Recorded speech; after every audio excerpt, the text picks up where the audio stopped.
ഏകദേശം 4ഓളം വണ്ടികൾ നമ്മളത്തെ ചെറുവണ്ടികൾ പുതിയ സ്റ്റോക്ക് വന്നിട്ടുണ്ടോ. അപ്പോൾ ഫസ്റ്റ് നമ്മൾ ഏറ്റവും വില കുറഞ്ഞ വണ്ടി തന്നെ തുടങ്ങുക. 2011 മോഡലിൽ VXI ഓപ്ഷനിൽ വരുന്ന വെറും സെക്കൻഡ് ഓണർഷിപ്പ് ആയ 85,000 കിലോമീറ്ററോട് കിടിലം പെട്രോൾ അടിച്ച് നോക്കുന്ന ആൾക്കാർ മിസ്സാക്കണ്ട. വെറും 1,75,000 റുപ്യക്കാട്ട് തരുന്നത്. ഇതിൻ്റെ ഹൈലൈറ്റ് ഇതാണ്. 2011 വണ്ടിയാണ്, സെക്കൻഡ് ഓണർഷിപ്പ് ആയിട്ടുള്ളൂ, വെറും 84,000 കിലോമീറ്റർ ഓടിയിട്ടുള്ളൂ. ആവശ്യക്കാർ വന്നോളൂ, നമ്മളത്തെ എക്സ്ചേഞ്ച് വന്നതാണ്. അതുപോലെ തന്നെ 2014 മോഡൽ VXI ഓപ്ഷനിൽ വരുന്ന ഫസ്റ്റ് ഓണർഷിപ്പിലുള്ള വെറും 90,000 കിലോമീറ്ററുടെ പ്രോപ്പർ ഷോറൂം സർവീസുള്ള മേജർ ആക്സിഡൻറ്റോ കാര്യങ്ങളോ ഗ്ലാസുകളോ ഒന്നും മാറാത്തൊരു കിടിലം സ്വിഫ്റ്റ് നോക്കി നടക്കുന്ന ആൾക്കാർ, സെക്കൻഡ് ജനറേഷനിലുള്ള സ്വിഫ്റ്റ് നോക്കി നടക്കുന്ന ആളുകളും വന്നോളി.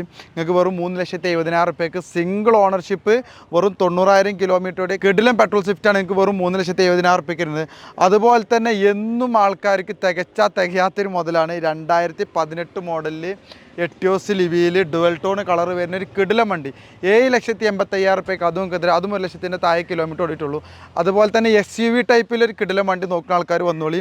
അത്യാവശ്യം മോഡലുണ്ട്. 2020 മോഡലിൽ ഫസ്റ്റ് ഓണർഷിപ്പിൽ 85,000 കിലോമീറ്ററോടെ ടാറ്റ നെക്സോൺ വെറും 6,70,000 റുപ്യക്ക് തരാൻ കഴിയും. അപ്പോൾ ആവശ്യക്കാരൊക്കെ എത്രയും പെട്ടെന്ന് തന്നെ വിളിച്ചോളിയും. SUV ടൈപ്പിൽ കുറച്ച് മൈലേജ് ഒക്കെ വേണ്ട ഡീസൽ വണ്ടി വേണമെങ്കിൽ അതുണ്ട്. ഇനി ഒരു ലോ ബഡ്ജറ്റിൽ പെട്രോൾ വണ്ടി ആവശ്യമുള്ള ആൾക്കാർക്ക് അതുണ്ട്. അപ്പോൾ എല്ലാ വണ്ടികളും ഇപ്പോൾ ഒരു 3-4 വണ്ടികൾ സ്റ്റോക്ക് എത്തിയിട്ടുണ്ട്. ആവശ്യക്കാരൊക്കെ എത്രയും പെട്ടെന്ന് വിളിച്ചോളിയും. ചെറിയ രീതിയിലൊക്കെ വിലയിൽ നമ്മൾ മാറ്റങ്ങൾ വരുത്താനും തയ്യാറാണ്. വരുന്ന ആളുകൾ വിളിച്ച് കൺഫേം ആക്കിയിട്ട് വരിക. അപ്പോൾ ഈ 4 വണ്ടികൾ ഇപ്പോൾ അവൈലബിൾ ആയിട്ടുള്ളത് സഫാരി കാർസിൻ്റെ മലപ്പുറത്തുള്ള കരുവാരക്കുണ്ട് ഷോറൂമിലാണ്. അപ്പോൾ അടുത്തൊരു വീഡിയോ ആയിട്ട് നമുക്ക് വീണ്ടും കാണാം. താങ്ക്